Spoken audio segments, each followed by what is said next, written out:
നമുക്ക് പ്രാരംഭമായി ഒരു വചനം വായിക്കാം.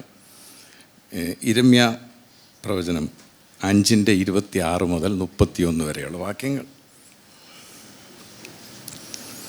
ജെറമയ 5:26-31. എൻ്റെ ജനത്തിൻ്റെ ഇടയിൽ ദുഷ്ടന്മാരെ കാണുന്നു. അവർ വേടന്മാരെ പോലെ പതിയിരിക്കുന്നു. അവർ കുടുക്ക് വെച്ച് മനുഷ്യരെ പിടിക്കുന്നു. കൂട്ടിൽ പക്ഷി നിറഞ്ഞിരിക്കുന്നത് പോലെ അവരുടെ വീട്ടിൽ വഞ്ചന നിറഞ്ഞിരിക്കുന്നു. അങ്ങനെ അവർ മഹാന്മാരും ധനവാന്മാരും ആയി തീർന്നിരിക്കുന്നു. അവർ പുഷ്ടി വെച്ച് മിന്നുന്നു. ദുഷ്കാര്യങ്ങളിൽ അവർ കവിഞ്ഞിരിക്കുന്നു. അവർ അനാഥന്മാർക്ക് ഗുണം വരത്തക്കവണ്ണം അവരുടെ വ്യവഹാരം നടത്തുന്നില്ല. ദരിദ്രന്മാർക്ക് ന്യായപാലനം ചെയ്യുന്നതുമില്ല. ഇവ നിമിത്തം ഞാൻ സന്ദർശിക്കാതെ ഇരിക്കുമോ? ഇങ്ങനെയുള്ള ജാതിയോട് ഞാൻ പകരം ചെയ്യാതെ ഇരിക്കുമോ എന്ന് യഹോവയുടെ അരുളപ്പാട്. വിസ്മയവും ഭയങ്കരവുമായുള്ളത് ദേശത്ത് സംഭവിക്കുന്നു. പ്രവാചകന്മാർ വ്യാജമായി പ്രവചിക്കുന്നു. പുരോഹിതന്മാരും അവരോട് ഒരു കൈയായി നിന്ന് അധികാരം നടത്തുന്നു. എൻ്റെ ജനത്തിനോ അതിഷ്ടമാകുന്നു. എന്നാൽ ഒടുക്കം നിങ്ങൾ എന്തു ചെയ്യും? ആമേ. നമുക്കൊരു മിനിറ്റ് തലകളെ വണക്കം പ്രാർത്ഥിക്കാം. സ്നേഹവാനായ പിതാവേ, ഞങ്ങളങ്ങേ സ്തുതിക്കുന്നു. ഞങ്ങൾ ഒരുമിച്ച് തിരുസന്നിധിയിൽ അല്പനിമിഷമായിരിക്കുമ്പോൾ അവിടുത്തെ സാന്നിധ്യത്തിനായി ഞങ്ങൾ പ്രാർത്ഥിക്കുന്നു. അവിടുത്തെ കരുണ ഞങ്ങളുടെ ഓരോരുത്തരുടെ മേലും ഉണ്ടാകുന്നതിനായി ഞങ്ങളങ്ങേ സ്തോത്രം ചെയ്യുന്നു. അവിടുത്തെ സാന്നിധ്യം നിറഞ്ഞു നിൽക്കുന്ന ഈ സമയത്ത് ഞങ്ങളുടെ ഭാരങ്ങളെ മുഴുവൻ അവിടുത്തെ സന്നിധിയിലേക്ക് ഞങ്ങൾ കൊണ്ടുവരുന്നു. അധ്വാനിക്കുന്നവരും ഭാരം ചുമക്കുന്നവരുമായുള്ളവരെ നിങ്ങൾ എൻ്റെ സന്നിധിയിലേക്ക് വരുവിൻ, ഞാൻ നിങ്ങളെ ആശ്വസിപ്പിക്കുമെന്ന് പറഞ്ഞ ആ കർത്താവിൻ്റെ തിരുസന്നിധിയിലേക്ക് നമ്മൾ ഒരുമിച്ച് വരുമ്പോൾ ഇന്ന് ഏറ്റവും അനുഗ്രഹമായി മാറുവാൻ, അത് ഈ വർഷം അനുഗ്രഹമായി മാറുവാൻ സ്വർഗം സഹായിക്കണമേ എന്ന് ഞങ്ങളങ്ങോട്ട് പ്രാർത്ഥിക്കുന്നു. അവിടെ ഞങ്ങളുടെ പ്രാർത്ഥന കേട്ട കൃപയ്ക്കായി സ്തോത്രം. സർവ്വതും കാൽവറിയിൽ ഞങ്ങളുടെ പാപങ്ങൾക്ക് പരിഹാരമായി മാറിയ ഇന്നും ജീവിക്കുന്ന മരണത്തെ ജയിച്ചവനായ ക്രിസ്തയേശുവിൻ്റെ നാമത്തിൽ ഞങ്ങൾ പ്രാർത്ഥിക്കുന്നു. കൃപയോടെ കേൾക്കുമാറാകണം സ്വർഗീയ പിതാവേ. ആമേൻ, ആമേൻ. ഇത് കേൾക്കുമ്പോൾ ഇതിനകത്തെ ലാസ്റ്റ് ഒരു വാക്കാണ് ഞാൻ മെയിനായിട്ട് ഇന്ന് പറയുവാനായിട്ടിരിക്കുന്നത്. ഒടുക്കം നിങ്ങൾ എന്ത് ചെയ്യും? വലിയൊരു ചോദ്യമാണ് ഇരമ്യാവ് നമ്മോട് ചോദിക്കുന്നത്. അവസാനം നമ്മൾ എന്ത് ചെയ്യും? പ്രവാചകന്മാർ അനേകം പ്രവചിക്കുന്നു. നിങ്ങൾ ഓർക്കും, ഈ ന്യൂ ഇയറായിട്ട് ഇഷ്ടംപോലെ പ്രവചനമൊക്കെ കേട്ട് വളരെ ഹാപ്പി ആയിട്ടിരിക്കുന്നവരെ ഇനിയും പ്രവചനത്തിനെ പറ്റി ഞാൻ തിരിച്ചു പറയുകയാണോ? അല്ല, മറിച്ച് പ്രവചനം നമ്മോട് പറയുന്ന ഈ വാക്ക് ആലോചിക്കണം. നാഥാൻ പ്രവാചകൻ ദാവീദ് രാജാവിൻ്റെ അടുത്ത് പോയി പ്രവചിച്ചത് നമ്മൾ കണ്ടു. ആ ഒറ്റ പ്രവചനത്തോടു കൂടിയാണ് ദാവീദ് രാജാവ് 51-ാം സങ്കീർത്തനം രചിക്കുവാനിടയായത്.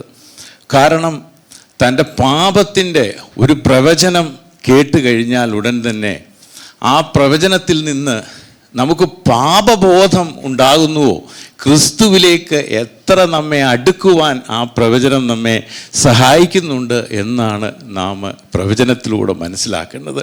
നമ്മുടെ സാക്ഷ്യം പറച്ചിലാണെങ്കിൽ കൂടി കഴിഞ്ഞ കാലങ്ങളിലൊക്കെ പിശാചിന് വേണ്ടി ഞാൻ ചെയ്ത കാര്യമല്ല സാക്ഷ്യം പറയേണ്ടത്, ദൈവത്തിന് വേണ്ടി നീ എന്താണ് ചെയ്തു എന്നുള്ളതാണ്. ഒരിക്കലും ഒരു ഉപദേശില്ലേ, ഒരു പ്രവാചകൻ എന്ന് പറയാം.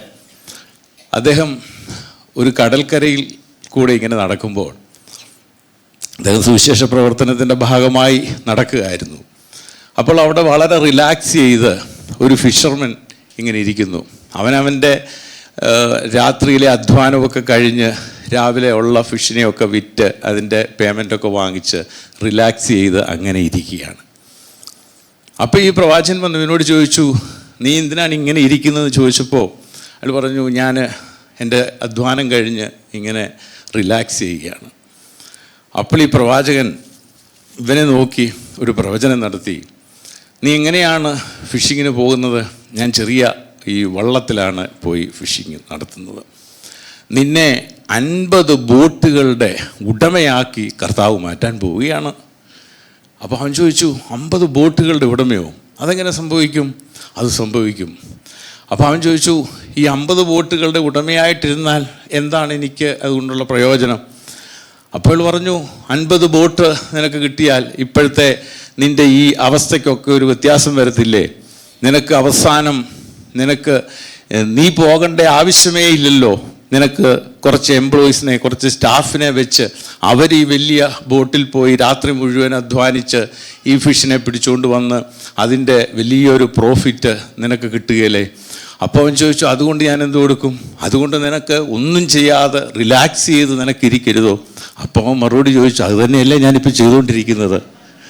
അപ്പോൾ ഇനിയും ഞാൻ ഈ റിലാക്സ് ചെയ്യാൻ വേണ്ടി ഇത്രയും വലിയ കാര്യങ്ങൾ ഇനിയും ചെയ്യേണ്ട ആവശ്യമുണ്ടോ?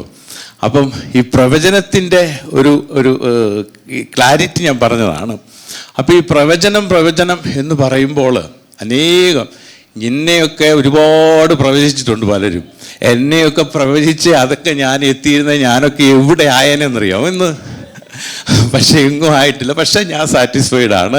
ദൈവം എന്നെ ആക്കിയെടുത്ത് ഞാനൊരു സാക്ഷിയായിട്ട് നിൽക്കുക എന്നുള്ളതാണ് ഏത് വ്യക്തിയുടെയും. നമ്മൾ എവിടെയാകുന്നു, എന്താകുന്നു എന്നൊന്നും നമ്മളല്ല തീരുമാനിക്കുന്നത്. അതൊക്കെ ദൈവത്തിൻ്റെ കയ്യിൽ, അവൻ്റെ സോവറിൻ വിൽ, അവൻ്റെ പരമാധികാരത്തിൽപ്പെട്ട കാര്യമാണ്. അപ്പോൾ അത് കർത്താവ് ചെയ്തുകൊള്ളും. അപ്പോൾ ഇവിടെ യിരെമ്യാ പ്രവാചകൻ നമ്മോട് ചോദിക്കുകയാണ്. അനേകം, പ്രത്യേകിച്ച് ന്യൂ ഇയർ ആകുമ്പോഴത്തേക്ക് എനിക്കും ഒരു 4-5 മെസ്സേജ് വന്നിട്ടുണ്ട് പലരും അയച്ചേക്കുന്നത്. ഈ വർഷം നിന്നെ അതാക്കും, നിന്നെ ഇതാക്കും എന്നൊക്കെ പറഞ്ഞ്. ഞാൻ പറഞ്ഞു, എന്നെ ഒന്നും ആക്കിയില്ലെങ്കിലും കുഴപ്പമില്ല, ഇപ്പോഴത്തെ നിലയിൽ താഴോട്ട് പോകാതിരുന്നാൽ മതി, അങ്ങനെ അങ്ങ് പോയാൽ മതി, ഒരു കുഴപ്പമില്ല.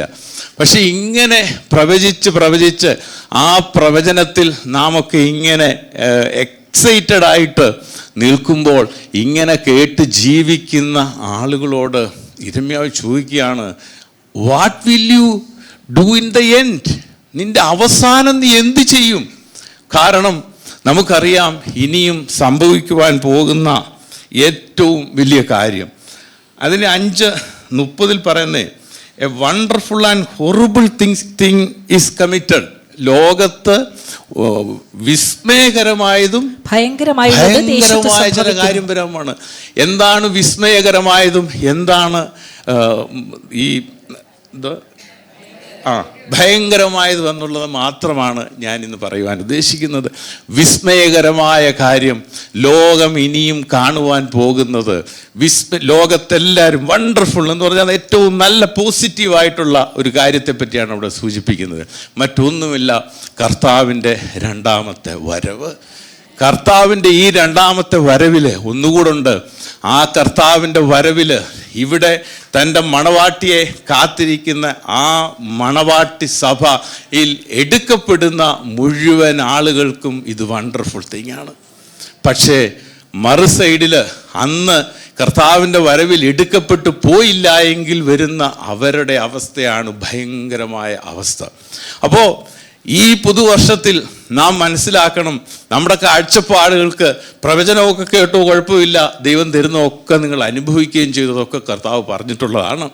പക്ഷേ നമ്മുടെ ആത്യന്തികമായ ലക്ഷ്യം ക്രിസ്തുവിലേക്ക് നോക്കുക എന്നുള്ളതാണ്. അവങ്കിലേക്ക് നോക്കുക, അവരുടെ മുഖം പ്രകാശിതരായി എന്നാണ് കർത്താവ്. അവർ ലജ്ജിച്ചു പോയില്ല. അപ്പോൾ അവൻ്റെ മുഖത്തോട്ട് നോക്കുന്നവരാണ് ലജ്ജിക്കാതെ ഇവിടെ നിൽക്കുന്നത്. അപ്പോൾ ക്രിസ്തുവിനെ നോക്കി അവന് വേണ്ടി കാത്തിരിക്കുന്ന ഒരു മണവാട്ടി സഭയുടെ കാര്യമാണ് ഇവിടെ പറയുന്നത്. അപ്പോൾ കർത്താവിൻ്റെ വരവിൽ എടുക്കപ്പെടുന്നവരുടെ പിന്നീടുള്ള ഒരവസ്ഥയും എടുക്കപ്പെടാത്തവരുടെ ദുരന്തകരമല്ല ഭയങ്കരമായ ഭൂമിയിലുള്ള അടുത്ത അവസ്ഥയും നാം ഒന്ന് മനസ്സിലാക്കി കഴിഞ്ഞാൽ കർത്താവിങ്കിലേക്കല്ലാതെ മറ്റൊരിടത്തേക്കും നമുക്ക് നോക്കുവാൻ സാധിക്കുകയില്ല. എന്ത് പ്രവചനം കേട്ടാലും യേശുവിലേക്കല്ലാതെ എൻ്റെ നോട്ടം ഞാൻ മാറ്റത്തില്ല എന്നൊരു തീരുമാനത്തിലേക്ക് നമുക്ക് എത്തുവാനായിട്ട് പറ്റും. നമുക്കറിയാം കർത്താവിൻ്റെ ഇനിയും ലോകത്ത് സംഭവിക്കുവാൻ പോകുന്ന ഏറ്റവും വിസ്മയകരമായ കാര്യമാണ് കർത്താവിൻ്റെ വരവെന്ന് പറയുന്നത്. കർത്താവിൻ്റെ വരവെന്ന് പറയുമ്പോൾ യഹൂദന്മാരുടെ വിവാഹ പശ്ചാത്തലത്തിലാണ് അത് ബൈബിളിൽ പറയുന്നത്. അപ്പോൾ യഹൂദന്മാരുടെ വിവാഹം എന്ന് പറയുന്നത്, ഈ വിവാഹത്തിന് വധുവിനെയും വരനെയും വിവാഹം ഫിക്സ് ചെയ്ത് കഴിഞ്ഞാൽ വരൻ നേരെ ഇവർക്ക് താമസിക്കുവാനായിട്ടുള്ള ഭവനം ഒരുക്കുന്നതിനായിട്ട് പോവുകയാണ്. ഈ ഭവനത്തിൻ്റെ പണി കഴിഞ്ഞതിന് ശേഷം വരൻ തൻ്റെ ആളുകളുമൊത്ത് വലിയ ആരവത്തോടുകൂടി ഈ വധുവിനെ തേടി വരുന്ന ഒരു കാഴ്ചയാണ്. അപ്പോൾ വലിയ കാഹളത്തിൻ്റെ അല്ലെങ്കിൽ വലിയ ആരവത്തിൽ വരൻ ഈ വധുവിനെ തേടി വരുമ്പോൾ ഈ മണവാളനെ തനിക്ക് വേണ്ടി വിവാഹം നിശ്ചയിച്ചിരിക്കുന്ന ഈ മണവാളനെ കാത്തിരിക്കുന്ന ഈ മണവാട്ടി ഈ വരൻ്റെ ഈ ആരവം കേട്ട് ആ ഭവനത്തിൽ നിന്ന് ഓടി ഈ വരനെ കാണുന്ന ഒരു മിഡ് പോയിന്റ് ഉണ്ട്. അതിനാണ് മധ്യാകാശമല്ലേ, മിഡ് എയർ എന്ന് പറയുന്നത്. അപ്പോൾ ഇതുപോലെ ഈ കോണ്ടെക്സ്റ്റിലാണ് അതവിടെ പറഞ്ഞിരിക്കുന്നത്. ഇതുപോലെ തന്നെ ഭൂമിയിൽ വന്ന യേശു കർത്താവ് നമ്മെ ഓരോരുത്തരെയും മണവാട്ടി സഭയായി മണവാട്ടിയായി വിവാഹ നിശ്ചയം ചെയ്തതിന് ശേഷം നമുക്ക് താമസിക്കുവാനുള്ള ഭവനം ഒരുക്കുവാനായിട്ട് കർത്താവ് പോയിരിക്കുകയാണ്. ആ ഭവനത്തിൻ്റെ പണി തീർന്നു കഴിയുമ്പോൾ തീർച്ചയായിട്ടും കർത്താവ് അവിടെ നിന്ന് ഈ മണവാട്ടിയെ കൂട്ടിക്കൊണ്ടു പോകുവാനായിട്ട് ലോകത്തേക്ക് ഒരു വരവ് വരും. ആ വരവിൻ്റെ മധ്യാകാശത്തെത്തുമ്പോൾ ഇവിടെ നിന്ന് നമ്മളിൽ നിന്ന് വാങ്ങിപ്പോയിരിക്കുന്ന മുഴുവൻ ക്രിസ്തു വിശ്വാസികളും അന്ന് ലോകത്ത് ജീവിച്ചിരിക്കുന്ന മുഴുവൻ ആൾക്കാരും സെക്കൻഡിനുള്ളിൽ ഒരുമിച്ച് കർത്താവിനോടൊത്താകും. നമ്മുടെ പ്രിയപ്പെട്ട ജെയിംസ് കോശിയങ്ങളെ ഉൾപ്പെടെ നമുക്കവിടെ കാണുവാൻ കഴിയുമെന്ന്. അതാണ് നമ്മുടെ ഏറ്റവും വലിയ പ്രത്യാശ. ഇനിയും ജീവിക്കുന്ന നമ്മുടെ പ്രിയപ്പെട്ട നമ്മളിൽ നിന്ന് വാങ്ങിപ്പോയ മുഴുവൻ ആളുകളെയും നമുക്കവിടെ കാണുവാൻ സാധിക്കും. ധനവാന്റെയും ലാസറിൻ്റെയും കഥയിൽ ഇവർ രണ്ടുപേരും തിരിച്ചറിഞ്ഞത് നമുക്ക് കാണാൻ കഴിയും. അതുകൊണ്ട് ഇവരെ എല്ലാവരെയും നമുക്ക് തിരിച്ചറിയത്തക്ക രീതിയിലുള്ള ആ രൂപത്തിൽ തന്നെ നമുക്കവിടെ കാണുവാൻ സാധിക്കും എന്നുള്ളതാണ് നമ്മുടെ വലിയ പ്രത്യാശ ജീവിക്കുവാൻ നമ്മെ പ്രേരിപ്പിക്കുന്നത്. അപ്പോൾ ഇവിടെ നിന്നൊരു സെക്കൻഡിനുള്ളിൽ നാം അവിടെ എത്തിക്കഴിയും. അതിനുശേഷം സ്വർഗത്ത് കർത്താവിനോടൊത്ത് നടക്കുന്ന ചില കാര്യങ്ങളാണ് നമുക്കറിയാം. അത് കഴിഞ്ഞ് 2 കാര്യമാണ് സ്വർഗത്തിൽ കർത്താവിനോടൊത്ത് നാം എടുക്കപ്പെട്ടതിന് ശേഷം നടക്കുന്നത്.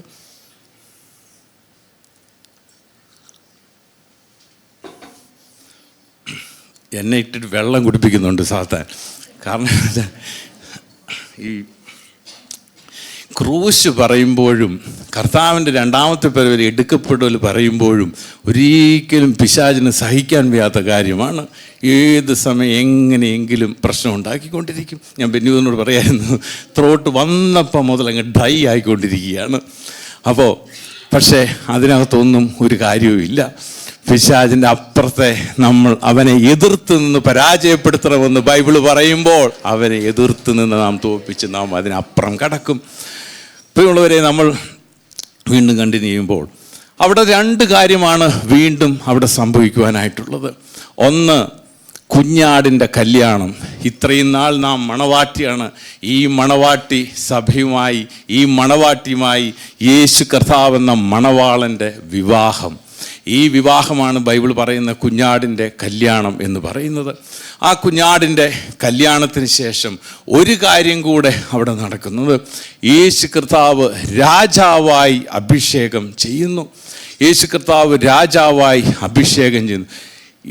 2025 വർഷങ്ങൾക്ക് മുമ്പ് യേശു ലോകത്തേക്ക് വന്നപ്പോൾ യഹൂദന്മാരുൾപ്പെടെയുള്ള മുഴുവൻ ആളുകളും ഒരു രാജാവിനെ തങ്ങളുടെ റോമാ സാമ്രാജ്യത്തിൻ്റെ അടിമത്തത്തിൽ നിന്ന് തങ്ങളെ രക്ഷിക്കുവാനായി ഇസ്രായേലിന് ദൈവം അയച്ചിരിക്കുന്ന മശിഹ വരും, അവൻ രാജാവായി വരും, ആ രാജാവ് ഞങ്ങളെ രക്ഷപ്പെടുത്തും എന്നാണ് അവർ കരുതിയിരുന്നത്. പക്ഷെ അവർ നോക്കിയിരുന്നപ്പോൾ രാജാവ് വരികയൊക്കെ ചെയ്തു, പക്ഷെ ഇവരുദ്ദേശിച്ച രീതിയിലല്ല. അവർ വിചാരിച്ച് ഹെരോദാവിൻ്റെ കൊട്ടാരത്തിലോ അല്ലെങ്കിൽ റോമൻ എംപയറിൻ്റെ കൊട്ടാരത്തിലോ ഒരു രാജാവായിട്ടാണ് യേശു ജനിക്കുവാൻ പോകുന്നതെന്ന്. പക്ഷേ എല്ലാവർക്കും കാണത്തക്ക രീതിയിൽ ആ കാലിത്തൊഴുത്തിൽ യേശു എവിടെയാണ് ജനിച്ചെന്ന് ബൈബിൾ കൃത്യമായിട്ട് പറഞ്ഞിട്ടില്ല. അവനെ മറ്റ് സ്ഥലമില്ലാത്തത് കൊണ്ട് കാലിത്തൊഴുത്തിൽ കിടത്തി എന്ന് മാത്രമേ പറയുന്നുള്ളൂ. ജനിക്കുവാനും മരിക്കുവാനും സ്ഥലമില്ലാത്ത ഒരാളായിരുന്നു യേശു. അവൻ്റെ ജനിച്ചത് എവിടാന്നറിയില്ല, മരിച്ചത് സ്വന്തം തോളിലേക്ക് ചാഞ്ഞ്. നമുക്കൊക്കെ ഒരു ഹോസ്പിറ്റലെങ്കിലും ഉണ്ട്, മിക്കവരും വെന്റിലേറ്ററിലായിരിക്കും മരിക്കുന്നത്. പക്ഷേ യേശു കർത്താവിന് മരിക്കാനൊരു സ്ഥലമില്ലാതായിപ്പോയി. അപ്പോൾ ഇങ്ങനെയുള്ള ഒരാളാണോ തങ്ങളെ രക്ഷിക്കാൻ വരുന്നതെന്ന് അവർക്കന്ന് ബോധ്യമായില്ല. ഞാൻ ഓർക്കായിരുന്നു, ആ ക്രൂശിലെ കള്ളൻ്റെ അത്രയും ബോധം ഇവന്മാർക്ക് വന്നില്ല. കാരണം ആ കള്ളൻ അവസാന നിമിഷം ആ ഒറ്റ വാചകത്തിൽ ആ ട്രാക്റ്റ് കണ്ട് ആദ്യം രക്ഷപ്പെട്ട ഒരു വ്യക്തിയാണ് ആ കള്ളന്.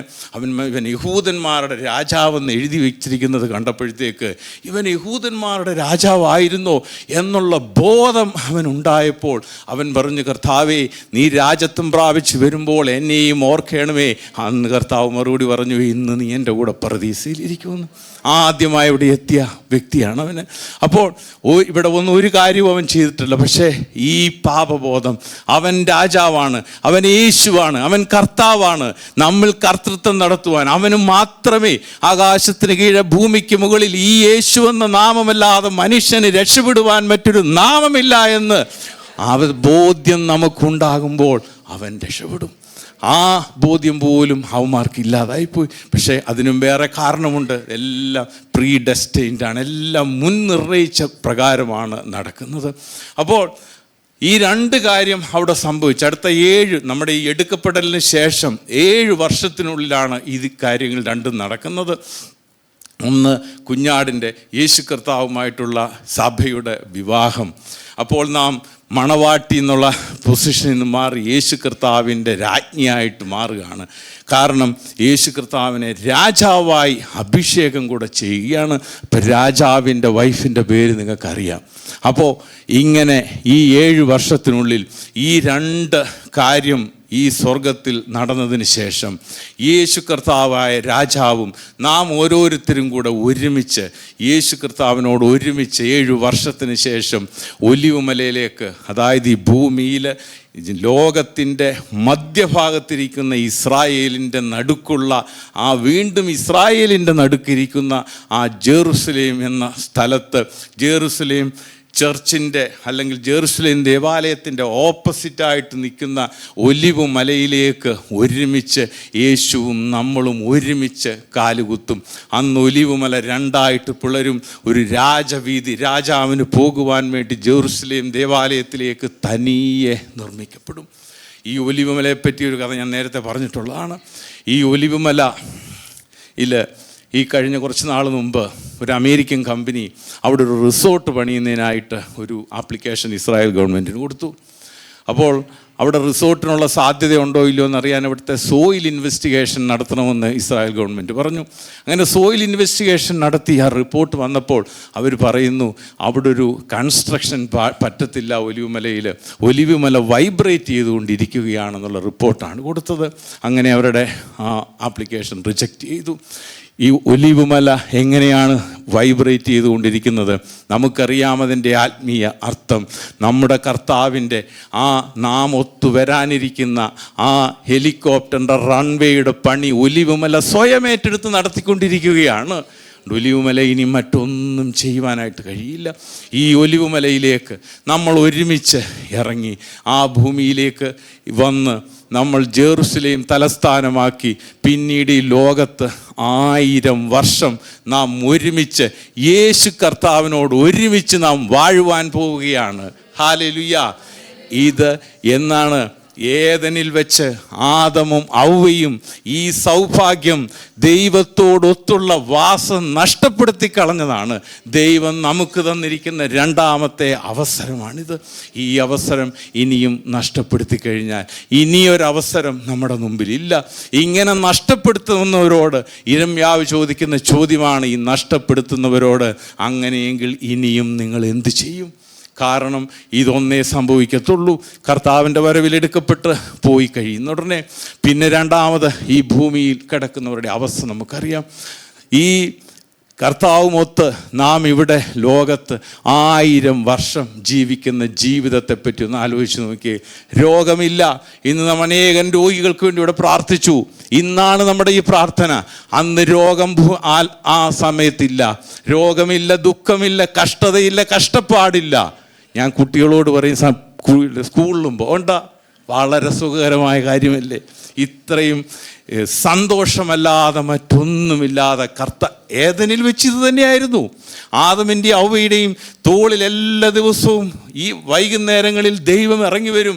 ഇവരുടെ തോളിൽ കൈയിട്ട് ഏദൻ തോട്ടത്തിലൂടെ ഈ ദൈവം നടക്കും. അപ്പോൾ ഈ ലോകത്തുള്ള സർവ്വ ആനിമൽസിൻ്റെയും പേരിട്ടത് ഈ ആദവും ഔവയുമായിരുന്നു. അവർ ഒരുപക്ഷെ ഞാൻ ചിലപ്പോൾ ഭാവനയെ കാണും, ദൈവം ഇവരുടെ രണ്ടുപേരുടെയും തോളിൽ കൈയിട്ട് മുമ്പോട്ട് നടന്നു പോകുമ്പോൾ വലിയൊരു തുമ്പിക്കൈയൊക്കെ വെച്ചൊരു സാധനം ഇങ്ങോട്ട് വരിക. ഇവർ പേടിച്ച് പിന്മാറും.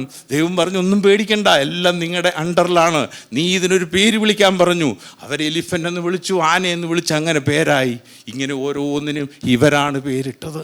മനുഷ്യനെ അത്രയധികം, കാരണം ഇവരെല്ലാം മനുഷ്യൻ്റെ അണ്ടറിലായിരുന്നു. കാരണം കർത്താവ് നമ്മോട് കൂടെ ഇരിക്കുകയാണ്.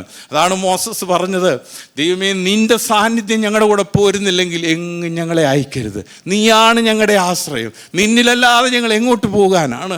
അപ്പോൾ അന്ന് നാം കർത്താവിനോടൊത്തുള്ള ആ ഏദനിൽ വെച്ച് അവർ നഷ്ടപ്പെടുത്തി കളഞ്ഞ ആ ഒരു സൗഭാഗ്യം, ദൈവത്തോടൊത്തുള്ള ആ വാസത്തിന് വേണ്ടി വീണ്ടും ഒരു അവസരം നമുക്ക് തന്നിരിക്കുകയാണ്.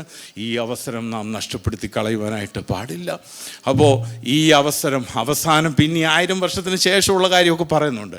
പിന്നെ കർത്താവിൻ്റെ വരവ് എന്ന് വരും ഭയങ്കര ചർച്ചയും ഡിസ്കഷനും യൂട്യൂബൊക്കെ നോക്കിയാൽ ഒരുപാട് കാര്യങ്ങൾ നടക്കണം.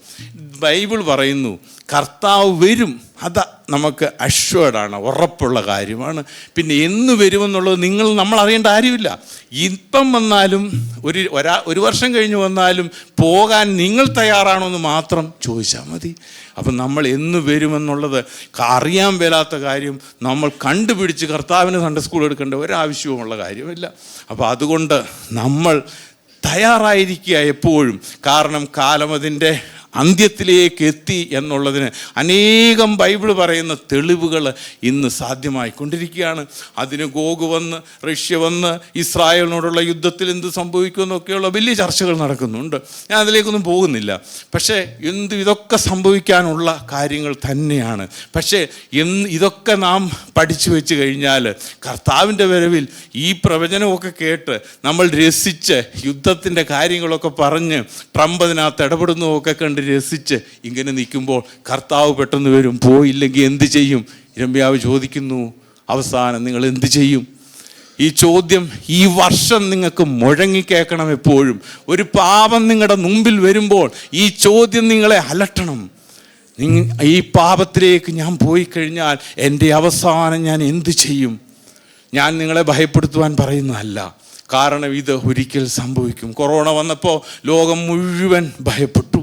എന്ത് ചെയ്യണമെന്നറിയാതെ മനുഷ്യൻ നിസ്സഹായവനായ കാഴ്ച നാം കണ്ടു. അനേകം ആയിരങ്ങൾ. ഞങ്ങളുടെ ദീപാടെ ഒരു ഫ്രണ്ട്, 46 വയസ്സുള്ള ഒരു മിലി എന്ന് പറയുന്ന ഉള്ള, പെട്ടെന്ന് ഈ ട്രിവാൻഡ്രം സിറ്റി മുഴുവൻ മിലി നടക്കുന്നത് പോലെ ആരും നടന്നിട്ടില്ലെന്നാണ് ഞങ്ങളുടെ വിശ്വാസം. എവിടെ വെച്ച് കണ്ടാലും അതുപോലെ എക്സസൈസും കാര്യങ്ങളുമായിട്ട് നടന്ന ഒരു വ്യക്തിയാണ്. പക്ഷേ പെട്ടെന്ന് കോവിഡ് വന്നു, മരിച്ചു.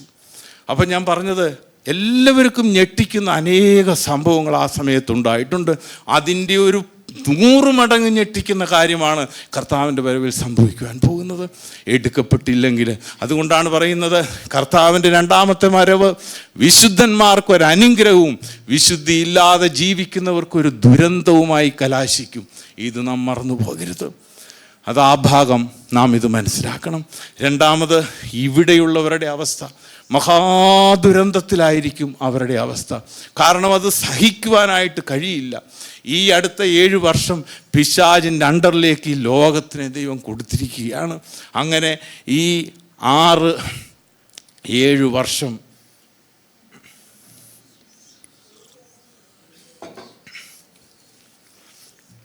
ലോകത്തിലെ ഈ 7 വർഷം വലിയ കഷ്ടത. എങ്ങനെയാണ് കഷ്ടത പറയേണ്ടതെന്ന് നമുക്കറിയില്ല. 1-2 കാര്യം മാത്രം ഞാൻ പറയാം. ഒന്ന്, ഈ 666 എന്ന് പറയുന്ന പിശാചിൻ്റെ ആ മുദ്ര ഏക്കുന്നവർക്ക് മാത്രമേ അന്ന് എന്തെങ്കിലും ഒരു ട്രാൻസാക്ഷൻ നടത്തുവാനായിട്ട് സാധിക്കുകയുള്ളൂ. ഇന്നത്തെ ഗൂഗിൾ പേ ചെയ്യുന്ന ഉടനെ ചോദിക്കും, ഈ 666 ഉള്ള വ്യക്തിയാണോ അല്ലയോ എന്നുള്ളത്, ആധാർ കാർഡ് നമ്പർ പോലെ. അതില്ലെങ്കിൽ ട്രാൻസാക്ഷൻ ചെയ്യാൻ പറ്റത്തില്ല, ഒരു സാധനം വാങ്ങിക്കാൻ പറ്റത്തില്ല, ഒന്നും നമുക്ക് പറ്റത്തില്ല. അപ്പോൾ ഈ 666 എന്നുള്ള ഈ ആൻറ്റി ക്രൈസ്റ്റിൻ്റെ അല്ലെങ്കിൽ ഈ പിശാചിൻ്റെ ഈ സംഖ്യ നാം വാങ്ങിച്ചിട്ടില്ല എങ്കിൽ, അല്ലെ അതിൻ്റെ മുദ്ര ഏറ്റിട്ടില്ല എങ്കിൽ നമുക്ക് ജീവിക്കുവാനായിട്ട് സാധിക്കുകയില്ല.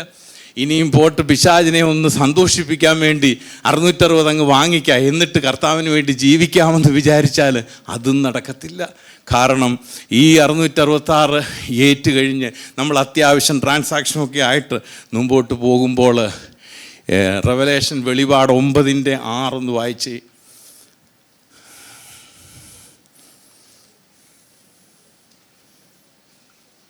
ആ കാലത്ത് മനുഷ്യർ മരണം അന്വേഷിക്കും, കാണുകയില്ലതാനും. മരിപ്പാൻ കൊതിക്കും, മരണം അവരെ വിട്ട് ഓടിപ്പോകും. മതി, കേട്ടല്ലോ. ആ കാലത്ത് മനുഷ്യൻ മരണം അന്വേഷിക്കും.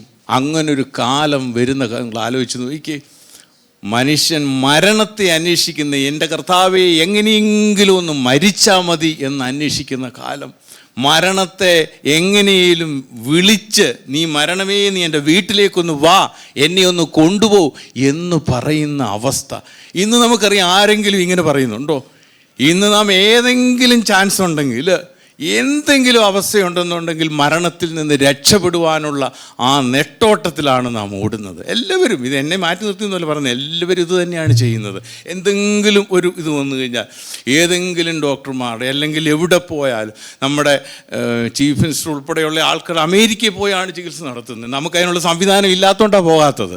അല്ലെങ്കിൽ എല്ലാം ചെയ്യും. എന്തവസ്ഥ, എൻ്റെ അൾട്ടിമേറ്റ് എന്താണോ, എക്സ്ട്രീം എന്താണോ അത് നാം ചെയ്യും. കാരണം മരണത്തെ ഇന്ന് നാം ഭയപ്പെടുകയാണ്. അങ്ങനെ ഭയപ്പെട്ട് നിൽക്കുന്ന ഒരു മനുഷ്യൻ തള്ളപ്പെട്ട് കഴിയുമ്പോൾ ഉണ്ടാകുന്ന ഒരവസ്ഥയാണ്, അവൻ മരണത്തെ അന്വേഷിക്കും. മരണം അവൻ്റെ അടുത്തോട്ട് മരണം വരത്തില്ല. എനിക്കിപ്പോൾ സൗകര്യമില്ല എന്ന് മരണം പറയും. ഇവൻ കിടന്ന് നരയിക്കുകയാണ്. ആ 9:1 മുതൽ 6 വരെ വായിച്ചാൽ ഇതിൻ്റെ രസകരമായൊരു കാര്യം നിങ്ങൾക്ക് മനസ്സിലാകും. എന്നാന്നറിയാമോ? ഇത് സംഭവിക്കുന്ന ആർക്കാണെന്നറിയാമോ? ഈ 666 ഏറ്റവർക്കാണ് ഇത് സംഭവിക്കുന്നത്. 666 ഏറ്റ് പിശാചിനെ സന്തോഷിപ്പിക്കാൻ വേണ്ടി 666 ഏക്കുന്നവർക്ക് ദൈവത്തിൻ്റെ കയ്യിൽ നിന്നുള്ള ശിക്ഷയാണ് ഈ വരുന്നത്. ദൈവം വലിയ ഒരു ബാധ അന്ന് ഒരു തേളിൻ്റെ രൂപത്തിൽ അന്ന് അയക്കും. അന്ന് ഈ മുദ്ര ഏറ്റവരെയാണ് ഈ തേള് കുത്തുന്നത്. ഈ മുദ്ര ഏറ്റവർക്ക് ഈ തേള് കുത്തിയാൽ ഈ തേളിൻ്റെ കുത്തിൻ്റെ വേദന എന്ന് പറഞ്ഞത് അസഹനീയമാണ്, അൺസഹിക്കബിളാണ്. കാരണം ഇത് മനുഷ്യന് താങ്ങുവാൻ കഴിയത്തില്ല. ഈ തേളിനെ വെടിവെച്ച് കൊല്ലണമെന്ന് ഗവൺമെൻറ്റിനോട് ആവശ്യപ്പെട്ട് ചെല്ലുന്ന മുഖ്യമന്ത്രി അടുത്ത് ചെല്ലുമ്പോൾ മുഖ്യമന്ത്രിയെ ഉൾപ്പെടെ ഇത് കുത്തിയിട്ടിരിക്കുകയാണ്. അപ്പോൾ ഇത് ഒരു കാരണവശാലും അവിടെയും രക്ഷയില്ല. ഇനി കോടതി പോയെന്നിരിക്കട്ടെ, ഈ തേളിനെ കൊല്ലാൻ ഓർഡർ ഇടണമെന്ന് ജഡ്ജിയെയും ഇത് കുത്തിയിട്ടിരിക്കുകയാണ്. അപ്പോൾ ഒരു കാരണവശാലും മനുഷ്യന് രക്ഷയില്ല. എല്ലായിടത്തും ഈ തേള് കുത്തി ആളുകൾ നരകിക്കുകയാണ്. ഈ അവസ്ഥയിലാണ് അവിടെ പറയുന്നത്, ഈ മനുഷ്യൻ എങ്ങനെയെങ്കിലും, കാരണം അവന് ഒരു രക്ഷയുമില്ല. മരണത്തെ അവൻ എങ്ങനെയെങ്കിലും, ഈ മരണം എന്നെ ഒന്ന് കൊണ്ടുപോകണം, എനിക്കിത് സഹിക്കുവാൻ കഴിയില്ല. ഞാൻ ഭയപ്പെടുത്തുകയല്ല കേട്ടോ, വീണ്ടും. കാരണം ഇങ്ങനെ സംഭവിക്കരുത് എന്നുള്ള ആത്മാർത്ഥതയുള്ളത് കൊണ്ട് പറയുകയാണ്. കാരണം കർത്താവിൻ്റെ സമയം പോകുന്നതുകൊണ്ട് ഞാൻ നിർത്തുന്നു. കാരണം ഈ 2 കാര്യങ്ങളും ഈ കർത്താവിൻ്റെ വരവിൽ എടുക്കപ്പെട്ടതിന് ശേഷം നമുക്കുണ്ടാകുന്ന ആ സ്വർഗീയ അവസ്ഥയും, കർത്താവിൻ്റെ വരവിൽ എടുക്കപ്പെടാതെ പോയി ഇവിടെ കിടക്കുമ്പോൾ ഉണ്ടാകുന്ന പിശാച് നമ്മളെ ചേർത്ത് നിർത്തിയ, പിശാചിനോട് നാം ചേർന്ന് നിന്നാലും ചേർന്ന് നിന്നില്ലെങ്കിലും ഉണ്ടാകുന്ന വലിയ കഷ്ടതയുടെ അനുഭവവും നാം പഠിക്കുമ്പോൾ മനസ്സിലാക്കുമ്പോൾ, ഇനിയും കർത്താവിൻ്റെ വരവിൽ ഇതാകുന്നു സമയം, ഇനിയും സമയമില്ല. കർത്താവിൻ്റെ വരവ് വരെ മാത്രമേ ഈ ഒരു അവസരം, ഈ കൃപ നമുക്ക് കിട്ടുകയുള്ളൂ. അത് കഴിഞ്ഞതിന് ശേഷം നമുക്ക് കിട്ടത്തില്ല. അപ്പോൾ കർത്താവിൻ്റെ വരവിൽ എടുക്കപ്പെടുക എന്നുള്ളത് ഒരു വിശ്വാസിയെ സംബന്ധിച്ചിടത്തോളം ഏറ്റവും വളരെ ഇമ്പോർട്ടൻ്റ് ആയിട്ടുള്ള കാര്യമാണ്. ചിലർ പറയും, യഹൂദന്മാർക്ക് അവർ യേശുവിനെ വിശ്വസിച്ചില്ലല്ലോ, അവർക്ക് എങ്ങനെയാണ് കിട്ടുന്നത്, അതുപോലെ എനിക്കും കിട്ടത്തില്ലേ എന്നൊക്കെ ചോദിക്കുന്നുണ്ട്. റോമൻസ് 11:26-27 കൂടെ ഒന്ന് വായിച്ച് നിർത്തുകയാണ്.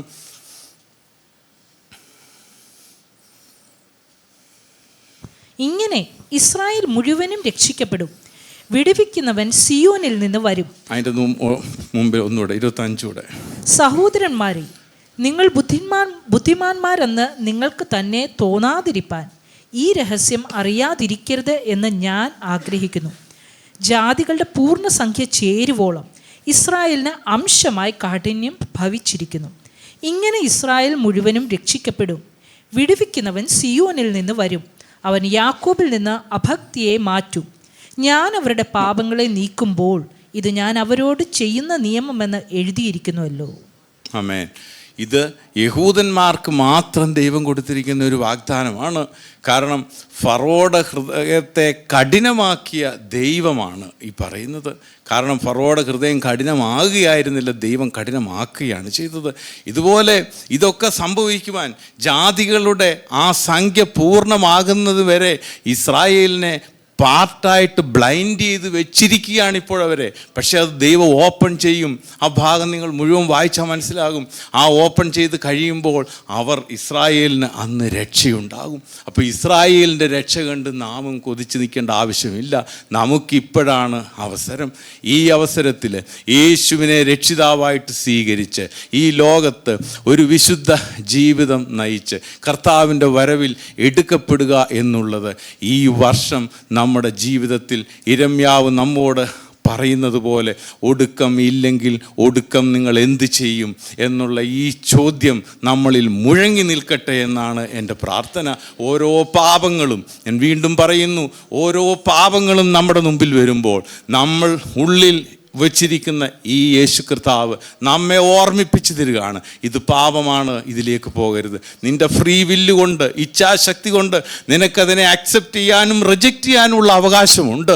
പക്ഷേ ഈ പാപത്തെ വേണ്ട, നോ എന്ന് പറഞ്ഞ് കർത്താവിനോടൊത്ത് മുമ്പോട്ട് പോകാൻ, അങ്ങനെ ഒരു വിശുദ്ധ ജീവിതം നയിച്ച് ഏതെനിൽ ആദവും ഹവ്വയ്ക്കും നഷ്ടമായി പോയ, അല്ലെ അവർ നഷ്ടമാക്കി കളഞ്ഞ ആ ദൈവത്തോടൊത്തുള്ള ജീവിതത്തിന് ദൈവം ഓരോരുത്തരെയും സഹായിക്കട്ടെ എന്ന് പ്രാർത്ഥിക്കുന്നു. Thank you. God bless you. ഇന്നത്തെ ഈ സന്ദേശം നിങ്ങൾക്ക് അനുഗ്രഹമായി തീർന്നു എന്ന് ഞങ്ങൾ ആത്മാർത്ഥമായി വിശ്വസിക്കുന്നു.